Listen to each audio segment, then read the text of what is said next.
মহানুভবতা নয়, লজ্জা। কেন পাহারা দিতে হবে মন্দির? তাণ্ডব চলছে বাংলাদেশে। হাসিনা দেশ ছেড়ে চলে যাওয়ার পর তাণ্ডবের মাত্রা আরও কয়েক গুণ বেড়েছে। আক্রান্ত, খুন হচ্ছেন আওয়ামী লীগের নেতা মন্ত্রীরা। পুলিশ প্রশাসনের আধিকারিকদের প্রাণ বাঁচানো এখন দায় হয়ে পড়েছে। সরকারি অফিস, মন্ত্রীদের বাড়ি জ্বলছে। সরকার বিরোধী আন্দোলনের পরিণতিতে এই যা চলছে তার পাশাপাশি অত্যন্ত দুর্ভাগ্যজনকভাবে নিহত হচ্ছে সম্প্রীতি। উন্মত্ত জনতার হাত থেকে রেহাই পাচ্ছে না দেশের সংখ্যালঘু হিন্দুরা। আক্রান্ত হচ্ছে, বেপরোয়াভাবে আগুন লাগানো হচ্ছে মন্দিরে মন্দিরে। বাংলাদেশের সংবাদপত্র দ্য ডেইলি স্টার লিখেছে, ২৭টি জেলায় হিন্দুদের বাড়ি, দোকানে হামলা চালিয়ে আগুন জ্বালানো হয়েছে। একদিকে যখন এই চিত্র, তখন অন্যদিকে আবার দেখা যাচ্ছে বিভিন্ন মন্দিরের সামনে ঢাল হয়ে দাঁড়িয়ে আছে মুসলিম যুবকরা। আগলে রাখার চেষ্টা করছে হিন্দুদের, রাত জেগে পাহারা দিচ্ছে। হিন্দুদের আক্রান্ত হওয়ার ঘটনা যত সামনে আসছে তার থেকে এই ইতিবাচক দিকটি বেশি করে প্রচার হচ্ছে। প্রশ্ন হলো, কেন মন্দির পাহারা দিতে হবে? কেন হিন্দুদের আগলে রাখতে হবে?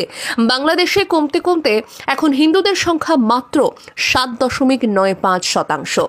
এই মুহূর্তে বাংলাদেশের মোট জনসংখ্যা 16,51,00,000। তার মধ্যে 1,38,00,000 হিন্দু। এই অল্প সংখ্যক হিন্দুদের কেন বিপন্ন হতে হবে? কেন নিজের দেশে হিন্দুদের নিজের মতো করে থাকতে দেওয়া হবে না? তাদের সেই অধিকার কেন কেড়ে নেওয়া হবে? সরকার বিরোধী এই আন্দোলন এখন অনেক জায়গায় মৌলবাদ আকার নিচ্ছে।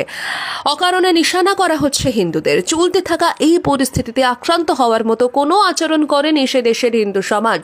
তাও তাদের মন্দির, বাড়ি ঘর জ্বালিয়ে দেওয়া হচ্ছে। দেশকে নতুন করে স্বাধীন করার নেশায় মত্ত জনতা হিন্দু বিদ্বেষে মেতে উঠেছে। যদিও কিছু শুভবুদ্ধি সম্পন্ন মানুষ হিন্দুদের আগলে রাখার চেষ্টা করছে, তবে উন্মত্ততার পাশে সেই ব্যারিকেড ঠুনকো হওয়ায় বিরাট প্রতিরোধ গড়ে উঠছে না। তাই চেষ্টা করেও রক্ষা যাচ্ছে না হিন্দুদের ওপর আক্রমণের ঘটনা। রাত জেগে মন্দির পাহারা দেওয়ায় কোনো মহানুভবতা নেই। কেন পাহারা দিতে হবে?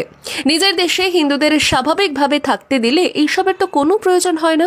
দুর্ভাগ্যজনক, সেটা হচ্ছে না। সরকারের পতন হয়েছে, প্রধানমন্ত্রীও দেশ ছেড়ে পালিয়েছেন, তারপরও হিংসা অব্যাহত। অরাজকতার চরম পর্যায়ে পৌঁছে যাওয়া বাংলাদেশে এখন যেভাবে আক্রান্ত হচ্ছে হিন্দুরা, তাতে আমরা শঙ্কিত রীতিমতো। দেশভাগের সেই পর্বে অনেক যন্ত্রণা সহ্য করে হিন্দুরা রয়ে গিয়েছিলেন বাংলাদেশে, যা একান্তই তাদের নিজের দেশ, তাদের নিজের জন্মভূমি। সেই দেশে আজ বিপন্ন হিন্দুরা। এক শ্রেণীর উন্মত্ত মুসলিমের হাতে তাদের আক্রান্ত হতে হচ্ছে। নিজের দেশে প্রাণের ভয় সঙ্গে নিয়ে তাদের বেঁচে থাকতে হচ্ছে। আক্রমণকারীরা কি বাংলাদেশকে হিন্দু মুক্ত করতে চায়? সেই জন্যই কি সরকার বিরোধী এই আন্দোলনে নিশানা করা হচ্ছে হিন্দুদের? যদি তাই হয়, তাহলে সেটা খুব ভালো হবে না বাংলাদেশের জন্য। তাহলে পাকিস্তান বা আফগানিস্তান হয়ে উঠতে বেশি সময় লাগবে না বাংলাদেশের। তখন আর হিন্দুদের বিরুদ্ধে লড়তে হবে না তাদের, নিজেদের মধ্যে লড়াই করেই শেষ হয়ে যাবে তারা। নতুনভাবে স্বাধীন করা দেশকে বোধহয় সেই দিকেই নিয়ে যেতে চাইছে আজকের প্রজন্ম।